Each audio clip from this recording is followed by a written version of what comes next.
My name is Autumn Miller. I am 27 years old. When I was 17, I fell in love with a boy named Ellis Whitmore. Or at least, I thought I did. Ellis was the Golden Prince of Waverly, Kentucky. His family owned the Whitmore Savings Bank, the only bank for 3 counties, and his father, Walter Whitmore, practically ran the town. Their house sat atop Candlewood Hill like it ruled the valley. They hosted every Christmas gala, cut every ceremonial ribbon, and made it clear the Whitmores weren't just rich, they were royalty. And then there was me, Autumn Miller, daughter of a seamstress and a man who fixed chimneys. We lived behind the chapel, in a little house that smelled like pinewood and cinnamon. My clothes were mended twice over, and my shoes carried more years than I did. But I had dreams, big ones. Ellis noticed me the week before Thanksgiving. He said I had eyes like storm glass. He'd smirk and say things like, "You don't belong in this dusty town, Autumn." Someone like,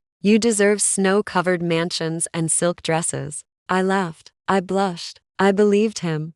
He started walking me home from school, bringing me peppermint fudge, slipping notes in my coat pocket. His arm found its way around my shoulders at the bonfire. He kissed me beneath the stars, and slowly, like frost creeping over glass, I let my guard down. Every girl in Waverly whispered about it. "Ellis is slumming it," they said. "That it's just for fun." I didn't listen. I was 17. I was naive. What I didn't know was that while Ellis was pretending to court me, his friends were passing around a folded piece of paper. A wager.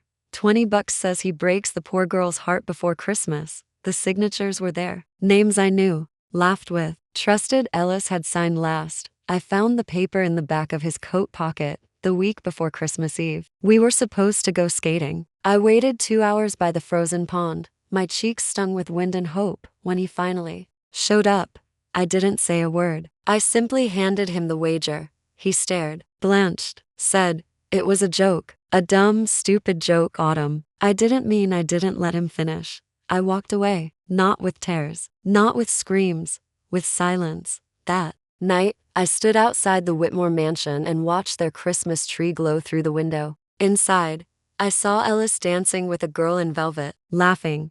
The same boy who'd whispered about my eyes, the same boy who'd bet against my heart. And that was the last time I saw Ellis Whitmore. Until 5 years later, when I bought his father's bank.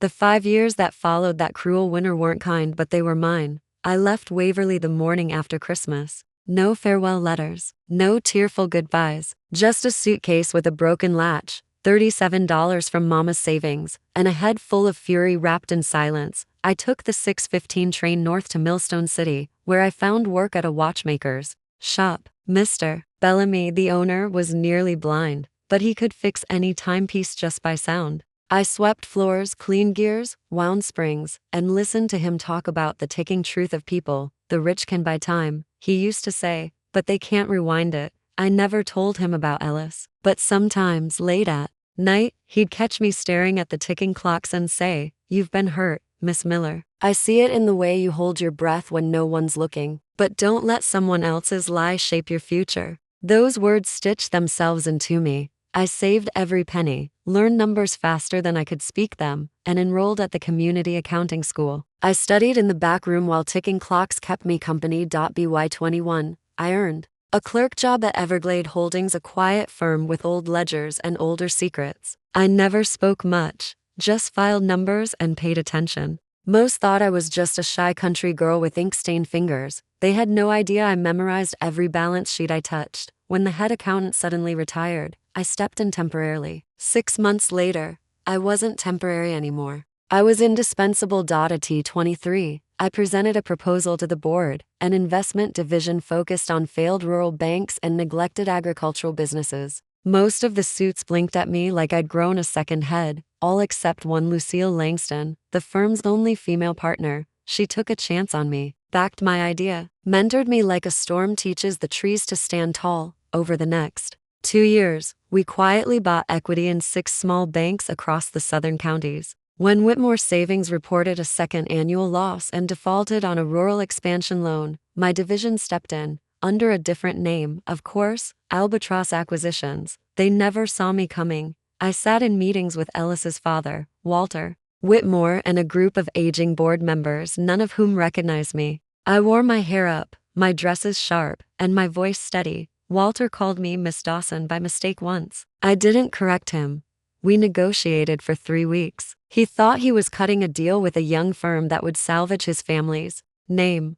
But I wasn't here to salvage anything. I was here to own it. On December 23rd, the papers were signed. Whitmore Savings Bank building. Records, vaults, legacy was now mine. Ellis was no longer a golden boy. His family's wealth had thinned, their name tarnished by risky loans and foolish investments. He worked as a junior manager now, still dressed sharp, still smiled like the world owed him thanks. The Christmas gala was still on, smaller, quieter, but still held in the same marble hall with wreaths on every window and candlelight on every table. I received my invitation in gold ink. I arved, of course. This time, I wasn't the girl in borrowed shoes. This time, I wasn't the bet, I was the banker, and they were the ones who'd been played.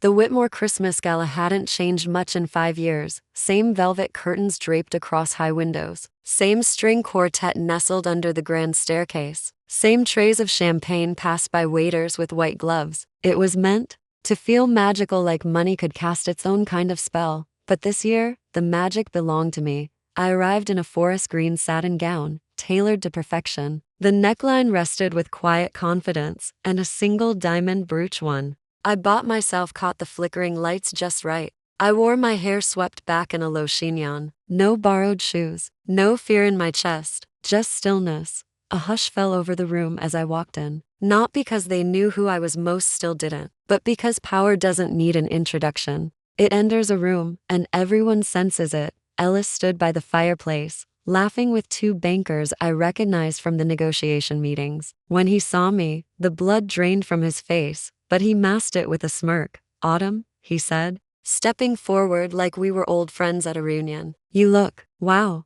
I smiled faintly. "Ellis Whitmore," he chuckled. "I didn't think you'd come back to Waverly. Word was you left for good." I did, but then I found something worth returning for. He glanced at my diamond pin, then at my heels. "Let me guess, you married rich?" I took a sip of champagne. "No, I worked harder than you've ever imagined." He laughed awkwardly. Touch. Then, as if trying to repair the past with a joke, he added, "Hey, I was young and stupid. We both were."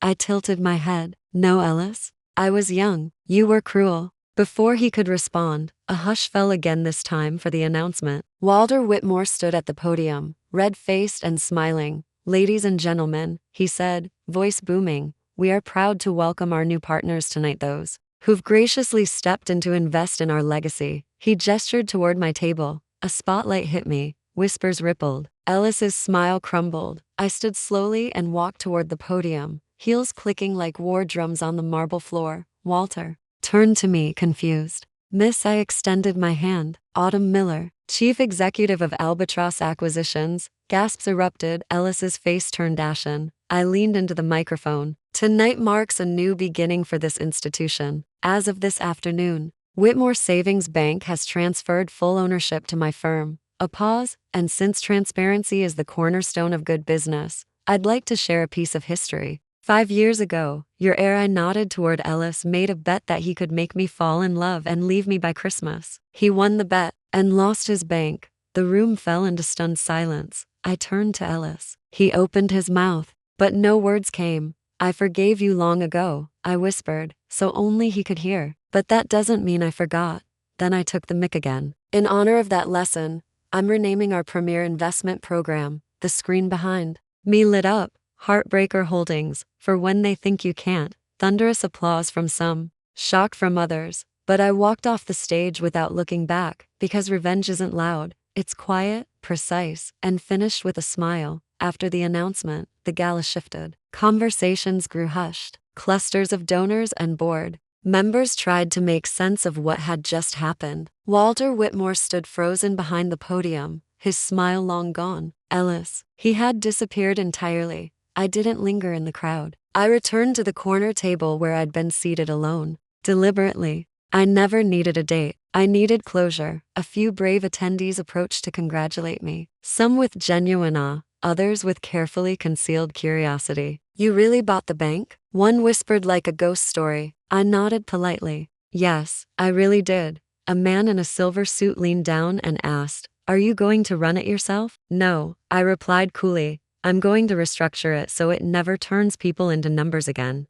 And then I'll hand it to someone who understands what money is for, not just what it can buy. By midnight, most of the Whitmore staff had quietly exited the building. The music softened to a distant hum. I rose and walked outside into the crisp December night. The city glimmered below the hill. Snowflakes began to fall soft, slow, theatrical. It was almost poetic. I thought of the girl I used to be, the one who once walked the same path with cold fingers and a crushed heart. She would never believe this night. Back then, I had stood on the same marble terrace in second-hand heels, waiting for Ellis to bring me punch, waiting to matter. And instead, he'd stood behind me laughing with his friends, calling me a seasonal charity. I had turned then, catching the tail end of the bet he made, that I wouldn't hear it, that I wouldn't find out, that he could break me before Christmas and walk away with bragging rights and a bonus from his friends. They'd called it a harmless game. Tonight, I called it a memory, and I buried it right there under my heels. Suddenly, the heavy doors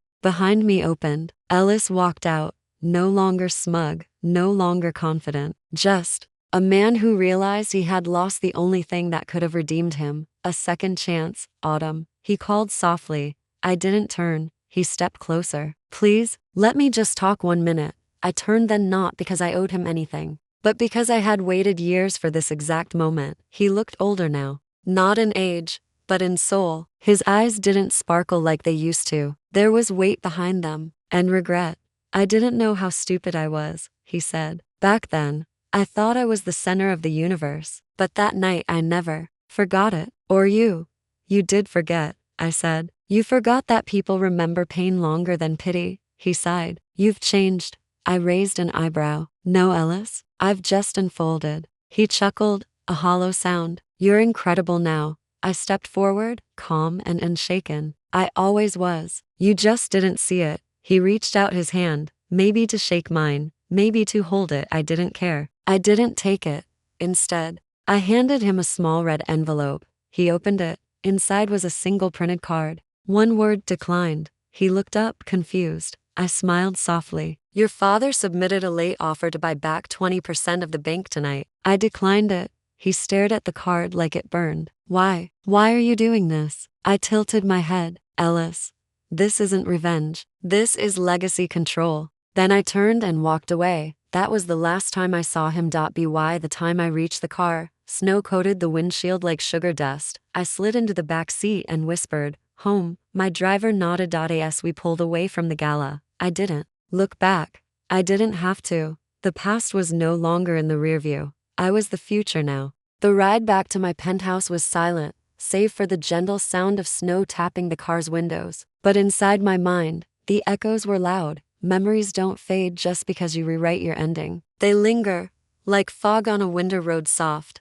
but obscuring. The moment Ellis read that card declined, I felt something inside me entangle. Not triumph, not revenge, relief. For years, I had told myself that I was building my empire to prove them wrong. To show the world that Autumn Miller, the daughter of a seamstress and a farmer, could become something. But in truth, I wasn't proving anything to the world. I was trying to fix something inside myself that broke that winter. The first time I gave my heart away and had it returned in pieces. That night, I slept without dreams. The next morning, I was up early as usual. My routine hadn't changed in years. Cold water splash, black coffee, headlines, and a brisk walk across my marble kitchen floor to the glass balcony overlooking downtown Lexington. It was Christmas Eve. I had one final appointment. My assistant, Nora, sharp as icicles and twice as fast, reminded me, you have the 10 o'clock meeting at Waverly Street, and your notes are on your desk. I made sure the boardroom is prepped.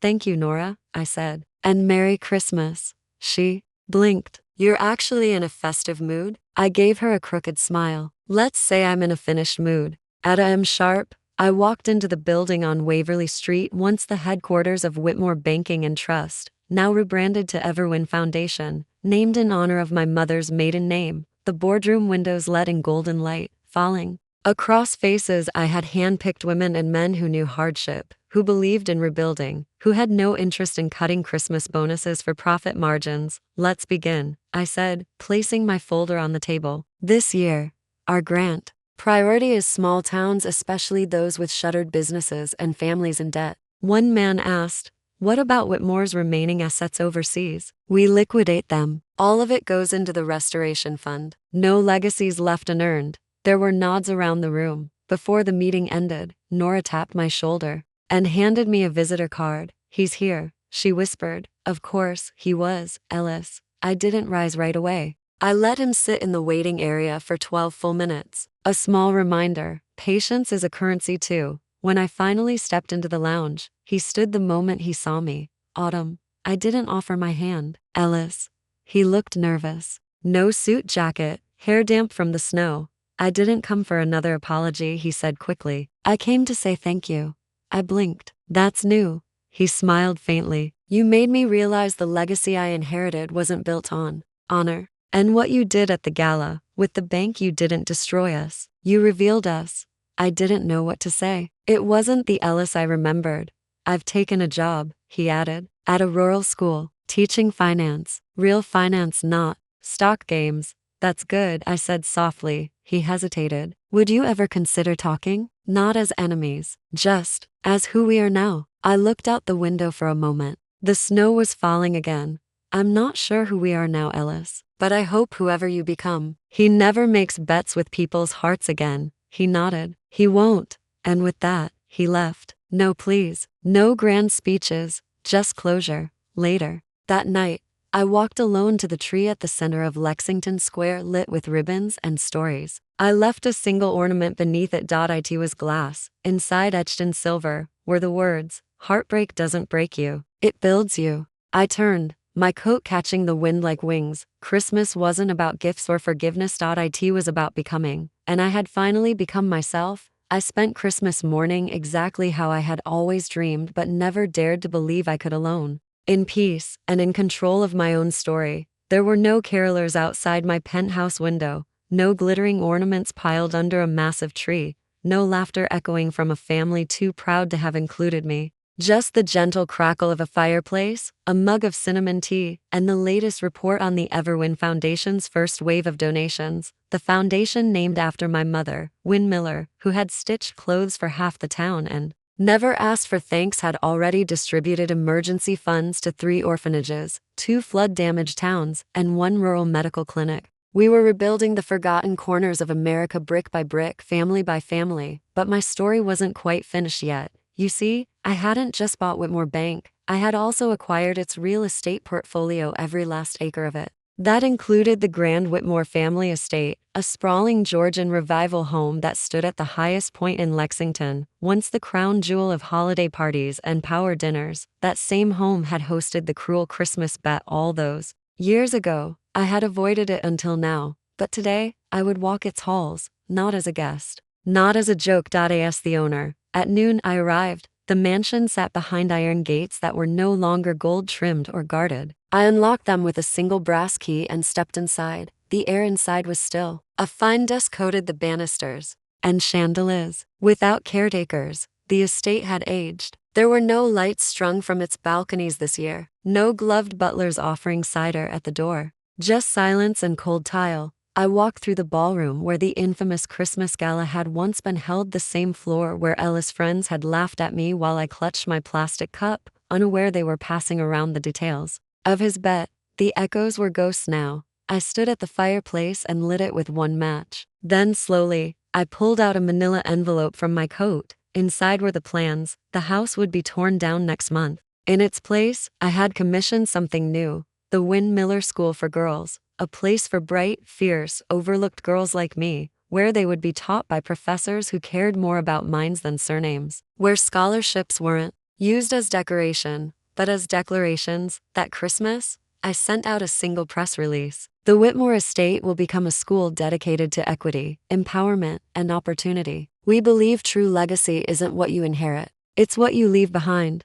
The papers picked it up, of course. Some praised me, others called it a scandal, but I didn't care, because for once, the girl who'd been treated like a dare was finally the one writing the rules. Later that evening, as I was locking up the gates for the final time, a voice called out, "Miss Miller?" I turned. It was Mrs. Holloway Ellis's former housekeeper. She looked older now, her shoulders thinner beneath a threadbare shawl. I heard you bought the place, she said, her voice warm and cautious. Didn't believe it until I saw it with my own eyes. I did, I replied gently. And I'm turning it into a school. She nodded, tears welling up. You always were different, not like the rest of them. I was never one of them, I said, smiling. She reached into her pocket and handed me a small object wrapped in tissue. I unwrapped it. A tiny snow globe. Inside, a red barn, a girl in a green coat, and glittering snow falling over them. I saved this, she said. It was in your coat pocket the night of the gala. You left it behind. My throat tightened. Thank you, I whispered. She nodded once, touched my cheek, and walked away into the snow. And as I held that little globe in my hand, watching the snow swirl in slow circles, I realized I hadn't left anything behind. Not really. I had just taken the long way home. The new year came in quietly, without fanfare. I watched the fireworks from my office window overlooking downtown Lexington, once a city that never noticed me, now one signing contracts in my name. The next week, the demolition began. Bricks fell from the old Whitmore estate like confetti from the past. Some news anchors cried scandal, called it an act of spiteful vengeance. Others dubbed it a historic transformation. I ignored them all, because I hadn't done it for their headlines. I had done it for the girl I used to be. Still, something lingered, something unfinished. Ellis. He hadn't reached out since that night at the gala when I declined his apology. Not a letter, not a call, not even a newspaper quote. The boy who once lit up every hallway with charm now disappeared like candle smoke. Until the third Monday of January, I was in the middle of a board meeting when my assistant knocked and said, "There's someone downstairs asking for you. Says his name is Ellis Whitmore." The room went quiet. For a second, I almost laughed. I didn't have time for ghosts, but something in me was curious about the boy who'd bet he could break me, and lost everything in the process. I told her to send him up. He entered, in a worn coat, his hands shoved deep into the pockets like they were hiding shame. His hair wasn't perfectly combed anymore. His shoes weren't polished. He looked older, thinner, realer. "Autumn," he said, his voice low. "Mr. Whitmore," I replied, not offering my hand. He took a step forward, then stopped at the edge of the rug between us as though it marked a line neither of us could cross anymore. "I just came to say, I meant what I said at the gala. I'm sorry." I raised an eyebrow. "Which part? The part where you admitted the bet? Or the part where you said you didn't know it would go that far?" He swallowed hard. "Both." I leaned back. "And I never should have made that bet. I never should have treated you like that. I thought I was untouchable back then." "You were," I said coldly. "Until you weren't," he nodded, shame washing over his face. "I know I can't undo what happened. I just wanted you to know. I see now what I lost." "Do you?" I asked, folding my arms. He looked at me, really looked at me, not as the girl he once dared to break, but as the woman who'd rebuilt herself brick by brick. "You became everything they said you couldn't." "I became everything I knew I could," I corrected. He looked down. "The house, the school, it's beautiful. My mother cried when she saw the article. She said you did something good with all that pain." I stayed silent. I didn't need his approval, or his mother's. I just wanted to thank you," he said. "For what?" "For not letting me destroy you. You didn't just survive. You rose." I stood and walked toward him, stopping only inches away. The same place I once stood outside the gala, shaking in borrowed shoes while he laughed behind my back. "You want my forgiveness, Ellis?" He nodded. "I gave that to myself years ago." And I walked past him, because forgiveness isn't always a gift we give others. Sometimes, it's the armor we wear to keep moving forward. He didn't follow me, and I didn't look back, because some stories are better left in the dust of demolished mansions. Life didn't pause after Ellis walked out of my office. It never does. That week, I finalized the board approvals for the school replacing the Whitmore estate. We named it the Evergreen Academy, a nod to new beginnings and strength through all seasons. Not a soul outside the boardroom knew that. The idea came from an old journal entry I once wrote in a freezing attic room, under a flickering light bulb. Back then,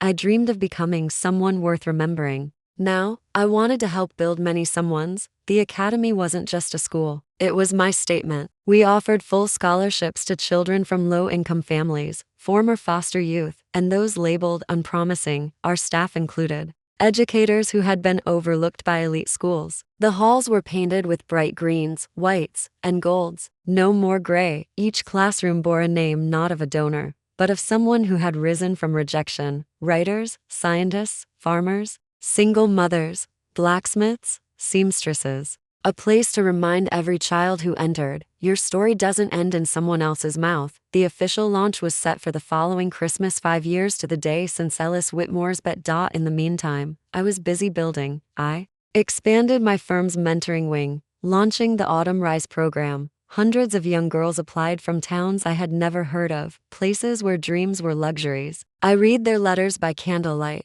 cried through some, and fought for every single one in our budget meetings. One letter stood out. A 12-year-old named Clara from a town 3 hours outside Lexington wrote, "They laugh when I say I want to own a bank, but then I tell them your story, and suddenly they go quiet." I sent her a signed copy of my book proposal and a personal invitation to tour the academy. Her thank you card was written on notebook paper, folded 7 times. I keep it in my desk drawer, but with each success, media curiosity grew. Reporters tried digging into my past. Some speculated about my connection to the Whitmore family. Others accused me of vengeful feminism. One article even said, "The girl who once scrubbed dishes at Maplewood Diner now owns half the block." That wasn't quite true. I owned 3/4, but I didn't correct them, because my goal was never fame. My goal was proof that rising from cruelty didn't require becoming cruel. Proof that heartbreak, when turned inward, becomes purpose. That December, I sat on the stage of the Evergreen Academy Auditorium, surrounded by children with dreams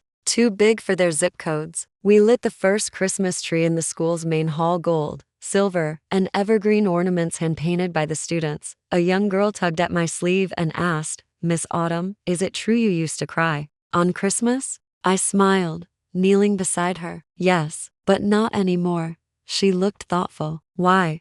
"Because I'm not where they left me." The crowd sang carols. I joined in. For once, the snow outside didn't feel like a reminder of loneliness. It felt like applause from the skies. This Christmas, I wasn't standing outside a gala. I was the gala. In the weeks following the tree lighting at Evergreen Academy, word of our school spread like wildfire. The town's paper ran a front-page story titled "From Heartbreak to Hope, the Woman Who Bought Christmas." It felt surreal, almost laughable, considering that just a few years earlier, I couldn't afford a winter coat. But it wasn't just local buzz. Larger publications began calling the Lexington Herald, the National Tribune, even a brief mention in Harper's Ledger under Women of the Season. I politely declined interviews, not because I didn't have things to say, but because I'd already said what mattered through action. Let the children's voices tell the story now. Despite the media chaos, December 23rd brought me back to where it all began, Maplewood. Every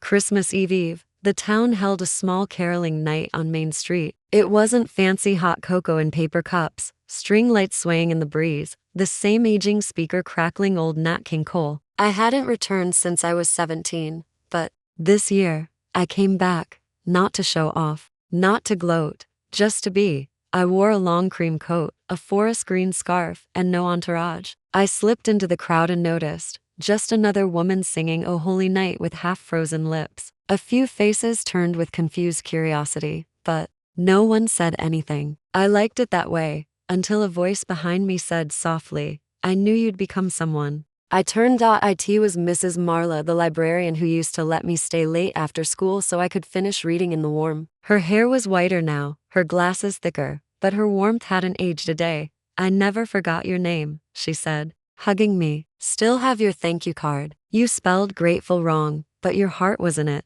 I laughed. "Still can't spell it right the first try. Your mama would have been proud, Autumn." That stopped me. Mama. I hadn't spoken her name aloud in years, not since the last frost of the winter she passed. She used to sing Silent Night while brushing my hair, long before things got hard. I held back tears. "I hope so." As we spoke, a commotion stirred near the center of the crowd. A group of carolers had made way for a red carpet being rolled down the town square stairs, something that had never happened before. A man in a long coat stepped forward, flanked by reporters. Ellis Whitmore. He looked older now. His sharp jawline was softer. The arrogance he once wore like cologne had faded into something more hollow. He stood at the podium where the mayor usually gave holiday remarks, I want to thank the town of Maplewood for allowing my family to host this year's Christmas Eve celebration," he began. "It's a tradition we hold dearly." The crowd clapped politely. "And now," he continued, "I have a special announcement. In honor of those we've wronged and those we hope to learn from, my family has pledged a new scholarship for underprivileged students. It's to be named," he looked at me, "the Autumn Miller Fellowship." The crowd gasped. My name rang through the square like a bell tower's chime. Heads turned, eyes fell on me. I hadn't prepared for this moment. Ellis walked toward me. "It's the least we can do, Autumn, for everything." He reached into his coat pocket and pulled out a small wooden box. "And this is for you." Inside was a golden pin, engraved with a single word: "Forgive." I looked down at it. It was beautifully crafted, expensive even, but meaningless. I closed the box gently and handed it back. "No," I said calmly. "You don't get to name me. Not this time." And I walked away this time, not as the girl who'd been mocked or used, but as the woman who had redefined herself beyond their imaginations. As I walked away from the square, the crisp night air kissed my cheeks. The chorus resumed behind me, and silent night floated through the street like a lullaby I hadn't heard in years. My chest didn't ache anymore. In fact, for the first time in a long time, it felt full of peace, purpose, and power. I didn't look back at Ellis Whitmore. I didn't need to, because my story wasn't about him anymore. It never really had been. That Christmas, I hosted a private dinner in the vineyard's sunroom for my staff, old menors, and 3 special guests, young girls from foster care who had once written to me after reading about my journey in a local paper. Their letters were messy and sweet. One had written, "I want to be like you. You made the mean people feel small." Another asked, "Does it stop hurting one day?" To them, I said the truth: yes. When you turn the pain into power. We raised glasses of cider and toasted. Not to revenge but to rebuilding. That night, I also unveiled something I'd been working on for months. A small bank in Maplewood had quietly changed ownership weeks earlier. Ellis's father's bank, Whitmore Trust, was now under my holding company. No headlines, no press releases, just signatures, attorneys, and a shift in nameplates. Its new name, Second Vine Capital, and right beside the vault, engraved in bronze, were the words, "Built by the girl who wasn't enough." I didn't fire everyone. I offered new training, better wages, and turned a portion of profits toward educational grants for single mothers and first-generation college students. Some people called it charity. I called it legacy. A few weeks later, I received a letter.